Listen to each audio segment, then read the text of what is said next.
Shakers. दोस्तों, पिछले दिनों जब सोलर इक्लिप्स का साया हमारे देश पे छाया तो कोई भी नॉर्मल बिहेव नहीं कर रहा था। कुछ लोग तो घर से आज ही बाहर निकले हैं, ये सब भी गुजरे पड़े थे। ऐसे में हर कोई फ्यूचर में सूर्य ग्रहण को इवेंट की तरफ प्रमोट करने की सोचेगा। नेक्स्ट सूर्य ग्रहण में आप इंश्योरेंस कंपनी की ये ऐड सुनेंगे, द इक्लिप्स इंश्योरेंस। सूर्य ग्रहण के अंधेरे का फायदा उठाकर चोर आपके घर में चोरी भी कर सकते हैं, इसलिए तुरंत इक्लिप्स इंश्योरेंस करवाइए और अपनी संपत्ति बचाइए। टुकड़ा नेहरू प्लानिटेरियम ने तो एक नई ऐड रिलीज करने की सोची। सूर्य ग्रहण को देखने के लिए यहां जो भी भीड़ जमा होगी उसका लाभ उठाइए और अपनी कंपनी का लोगो हमारे टेलीस्कोप पे लगवाइए। लोगों को आपका लोगो देखने का सुनहरा मौका मिलेगा, जल्दी कीजिए टुनटड़ा। होटेलियर्स ने फूड आइटम्स को बदलने की सोची, जैसे ये एक्लिप्स वड़ा।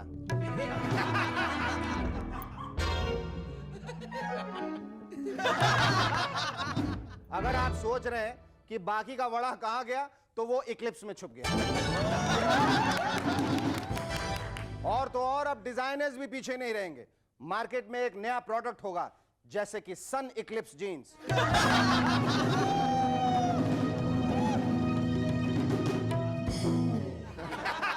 इसे जो भी पहनेगा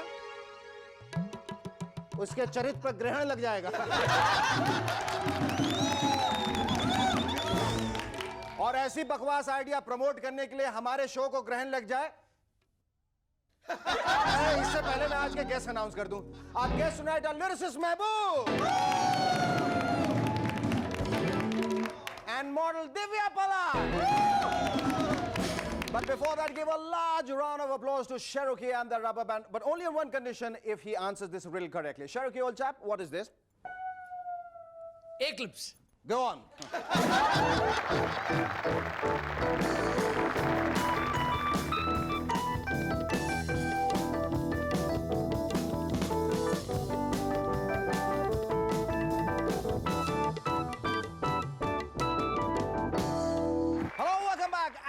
And you watching MNS। दोस्तों, इलेक्शंस नजदीक आ गए। अब पहले तो पॉलिटिकल पार्टीज आपका हाथ शेक करेंगे, फिर आपका कॉन्फिडेंस। सोनिया जी को इलेक्शन सिंबल मिला है हाथ। सही बात है, अक्सर हमने देखा है कि सारी स्पीचेस वो हाथ पर लिख के पढ़ती।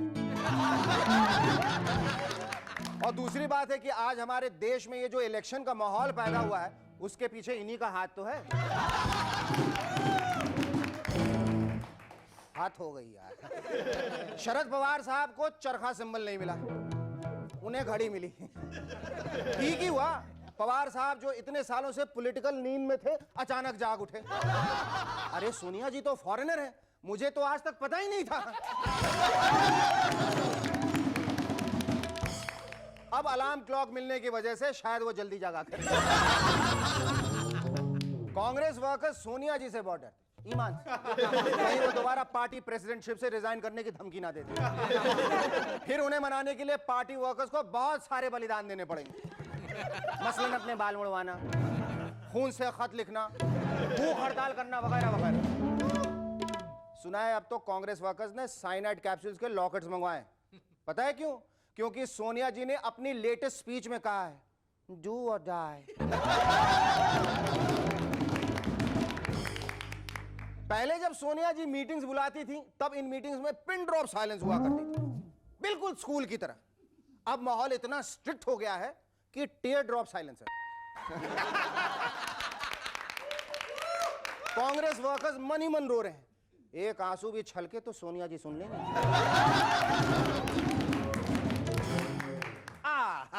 Now coming to our favorite topic, Lalu ji. जब हमने पूछा, लालू जी क्या आप पीएम बनने के लिए सूटेबल हैं, तो कहने लगे बट। अरे ये बात हमको क्या मालूम, ये तो हमारा दर्जी ही बता सकता है कि हम सूटेबल हो या नहीं, क्योंकि हम तो आज तक सिर्फ कुर्ता और पजामा ही पहने।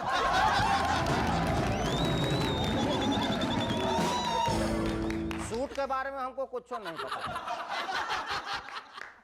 जब से अमेरिकन मर्दों ने यह सुना है कि हिलरी क्लिंटन सेनेट के इलेक्शन के लिए खड़ी होने वाली हैं, वहां का हर मर्द अब उनका इंटर्न बनना चाहता है।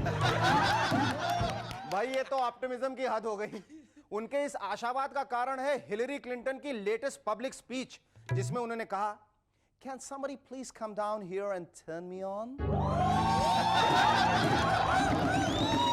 अरे नहीं भैया, ये ऐसी वैसी बात नहीं, हंसने की बात नहीं है। वो दरअसल माइक की बात कर रही थी। वो तो अपना शुरू ही भी करता है। सुभाष घई की फिल्म ताल का एडवर्टीजमेंट कहता है, ऐश्वर्या राय 20वीं सदी की लड़की, अनिल कपूर 21वीं सदी का मर्द और अक्षय खन्ना सभी सदियों का मर्द। सुभाष जी, हमें सिर्फ ये बता दीजिए कि अपनी पिक्चर ताल में आपने इन तीनों का तालमेल कैसे बिठाया। अब इस ऐड को गौर से देखिए। पत्नी को प्रेयसी बनाने वाला लोकप्रिय गैस। Gas she. एक तो गैस लोकप्रिय नहीं होती, और गैस होने से आपकी पत्नी प्रेयसी तो दूर, आपके साथ रहने के बारे में भी 10 बार सोचेगी। आपने कभी गौर किया, ये चाइनीज लोग भी अजीब होते हैं। ऑनोस्कोप के नाम पे एक दूसरे को जानवर बना देते हैं। Are you a dog? Yes. I hope you are not a cat, क्योंकि मेरी कैट से नहीं बनती। यहां तक तो ठीक है, बट इमेजिन कल को कहेंगे your business partner is a snake. हो गया आपके भरोसे का सत्यानाश। या your mother in law is a monkey. और आप सोचेंगे फिर भी वो जू में नहीं, मेरे घर में क्यों रहती है भाई। आजकल बच्चों को पढ़ाना बहुत मुश्किल हो गया है, ईमान से। जो अपने माहौल में देखते हैं उसी को सच मानते हैं। कल्लू राम ने अपने बेटे से पूछा, बेटा ये बता, अगर एक ट्रेन 110 किलोमीटर की स्पीड से दिल्ली से निकले तो वो कलकत्ता कितनी देर में पहुंचेगी? तो बेटे का जवाब मिला, पापा अगर दूसरी ट्रेन से टकराई तो कभी नहीं, अगर डीरेल हुई तो 2 दिन बाद, और अगर ट्रैक्स पे पानी भरा हो तो मॉनसून के बाद। क्लास में टीचर ने पूछा, ब्रेकेबल ऑब्जेक्ट्स यानी ऐसी कौन सी चीज है जो आसानी से टूटती है, फूटती है? बच्चे ने कहा, जनता दल। एक रीसेंट अमेरिकन सर्वे से पता चला है कि जो लोग च्युइंगम खाते रहते हैं उनकी मेमोरी इंप्रूव होती है। हमें तो नहीं लगता है। अब देखिए ना, अजय जडेजा साहब तो दिन भर च्युइंगम खाते रहते हैं, पर वो तो सब कुछ भूल गए। एक्टिंग करते हैं, बैटिंग करना भूल गए। गोल्फ खेलते हैं, क्रिकेट खेलना भूल गए। और तो और रात को डिस्कोथेक्स में घूमते हैं, क्योंकि कैप्टन बनने का सपना भी वो भूल गए। Our first guest on Movers and Shakers tonight is the pen behind some of the most popular songs recently. His songs in Rangila set the youth on fire, and he has since then written for films like Bombay, Doli Saja Ke Rakhna, and Hum Dil De Chuke Sanam, amongst others. Ladies and gentlemen, please welcome lyricist Mehboob.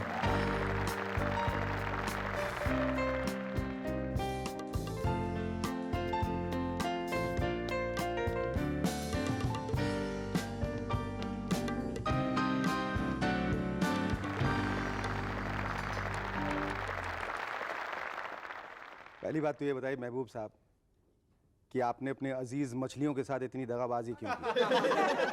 मछली जो आपकी मीत थी उनको छोड़ के आपने गीत लिखने शुरू कर दिए। नहीं, वहाँ बैठे बैठे मुझे उनसे बड़ी बड़ी मछलियाँ मिली। मणि रत्नम, हाँ, प्रियदर्शन। अच्छा, तो मैंने सोचा चलो अब इस समंदर में छलांग मारते हैं टाकियों को छोड़कर। तो आपने क्या सोच के, मैंने क्या सोचा था कि आपको राह कहाँ से मिलेगी? वहाँ बैठे बैठे जो आप तालाब के आसपास और उसके आर पार देखा करते थे, तो आपको जो जिस बड़ी मछली की बात कर रहे हैं, आपने क्या सोचा था वो बड़ी मछली कहाँ से आएगी? नहीं, हुआ यूँ कि उस वक्त मैं गज़लें लिखा करता था, और गीतकार बनने का कोई ऐसा मेरा इंटेंशन नहीं था कि मैं गीतकार बनूं। मुझे वो इतना था कि शुरू में मैं स्क्रिप्ट राइटिंग के तौर से इंडस्ट्री में आना चाहता था। आप स्क्रिप्ट राइटर बनना चाहते थे? स्क्रिप्ट राइटर बनना चाहता था मैं। उसमें भी मामला ये था कि खुद ही लिखो, खुद ही खुश हो। हिम्मत नहीं थी कहीं जाके बताऊँ, कुछ करूँ। फिर मेरे एक दोस्त थे रफ़ीक करके, जो इस्माइल के दोस्त थे और मेरे भी दोस्त थे। तो एक दिन रफ़ीक ने मुझसे कहा कि इस्माइल इंडस्ट्री में वायलिन बजाता है, आप उनसे मिल लो, वो कहीं ना कहीं टाका भिड़ा देंगे।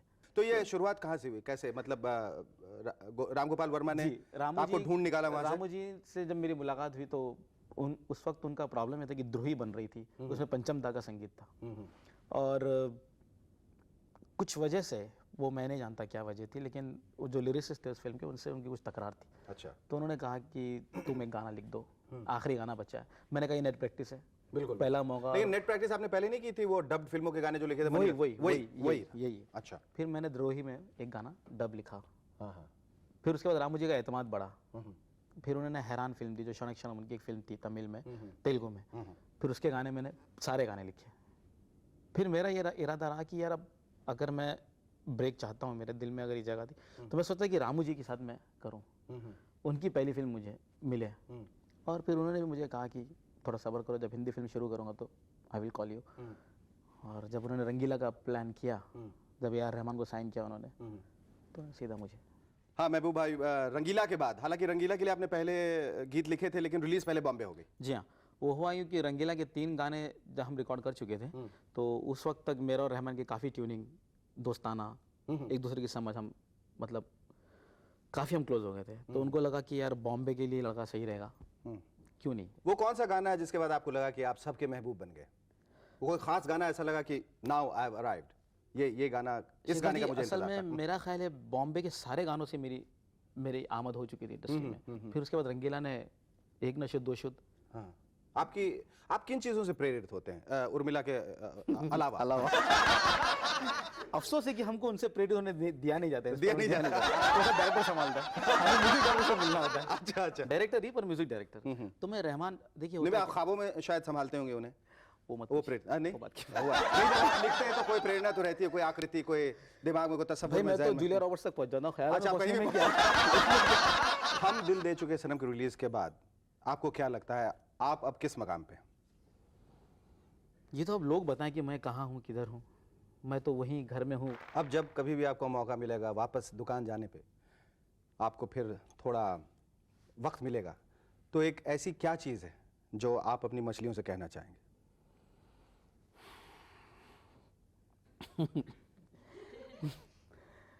बस ये कहूँगा कि अब मेरी सक्सेस देखकर ऐसे तैरते रहो, ऐसे मत हो जाना। देखिए मछली की कीमत कब तक है, जब तक वो ऐसी है। जहाँ वो ऐसी भी तो उसकी कीमत भी नहीं। तो उनसे ये कहूँगा कि अब खुशी में भी मत मरना, बस यूं ही तैरते रहना। बहुत thank you so much. Our second guest on Movers and Shakers tonight is a gorgeous model, actress, singer, and a playwright, all rolled into one. Ladies and gentlemen, please welcome Divya Pala.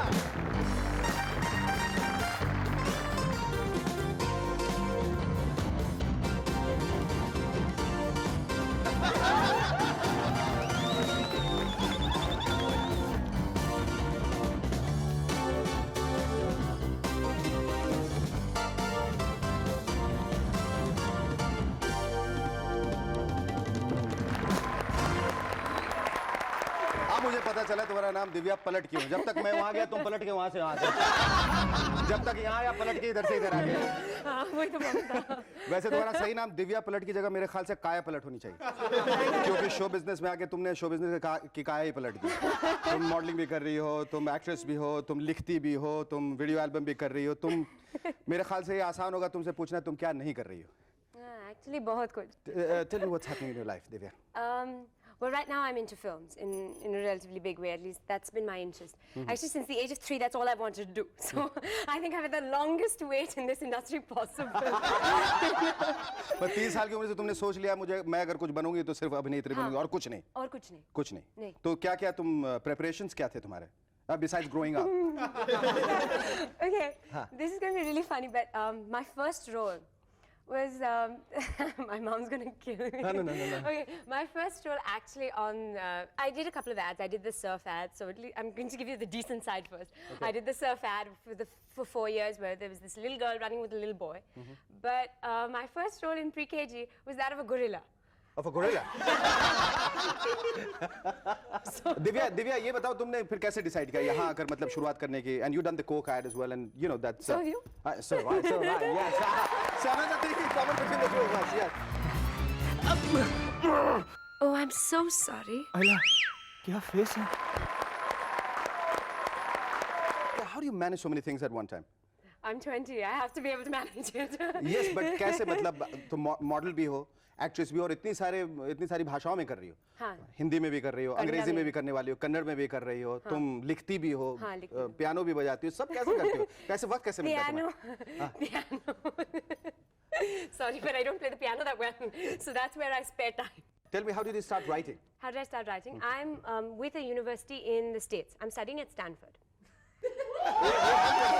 मेरे ख्याल से ये सही programme नहीं है इनके लिए और हमारे पास वक्त भी उतना नहीं है कि हम इनके बारे में सब कुछ बातें कर सकें. Anyway, हाँ, आप बाहर भी पढ़ती हैं. I'm studying at Stanford, अच्छा. which has become very famous because Chelsea Clinton is studying there, which is why it's become really, really famous.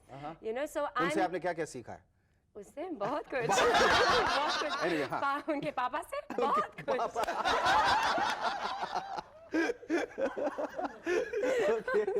Sorry. So at that point we had to start directing a play. Okay, that was a course which I was doing. I'm doing a double major in drama and math. So the course was direction. Thank you. Okay. So the course was direction. Instead of getting somebody else's work, I said, let me just try and write. And I got an A+ on that course. Wow. And But tell me, you know, तुम्हें ऐसा नहीं लगता कि अभी तुमने शुरुआत की लेकिन इतनी सारी शोहरत तुम्हारे हिस्से में आ गए? How do you handle that? मतलब कोई अभी बड़ी फिल्म तुम्हारी रिलीज नहीं हुई. Which is the big film which you are doing? चल मेरे भाई. चल मेरे भाई. हाँ. तो इतनी सारी चीजें तुम्हारी जिंदगी में यहाँ आके हो गई हैं और इतनी सारी शोहरत तुम्हारे किसी एक पहले रिलीज के पहले ही ऐसा हो गया. तुम उसको हैंडल कैसे कर रहे हो? Actually, I've wanted this all my life. So I don't see it as a big thing because this is a job and I love it so much that I respect it more than, you know, and I don't want to hurt it in any way. Tell us quickly about the plays which you have done. Sound of Music, where I played Lisa at the age of 15. I was turning 16 at that point. Sita. Sita. Legend of Ram. And you're my Ram. Yes. Sita. And French Cuckoo, which was a farce. It was a French comedy. I did a serial in between, Captain Vyom with Ketan Mehta. Wow. Yeah. And now I'm writing these 4 plays to put it up and get them published. But I want to produce and direct these ones. Great. Divya, thank you so much. Here's wishing you all the best for all the things which you are doing and much more. Thank you so much. आज का यह खत भेजा है सुनील रेगे ने बेलगांव से. लिखते हैं, एक बार सब बिहार वालों ने तय किया कि लालू जी को अंग्रेजी सिखाएं. लालू जी को इसीलिए 2 महीने के लिए इंग्लैंड भेज दिया गया. 2 महीने के बाद लालू जी वापस आए. राबड़ी जी और बाकी लोगों ने पूछा, लालू जी अंग्रेजी सीखा कि नहीं? इस पर लालू जी बोला, हाँ बिल्कुल सीख लिया हूं. राबड़ी जी बोले, कुछ अंग्रेजी बोल कर दिखाइए ना. लालू जी बोले, स्मॉल में बोलूं या कैपिटल में?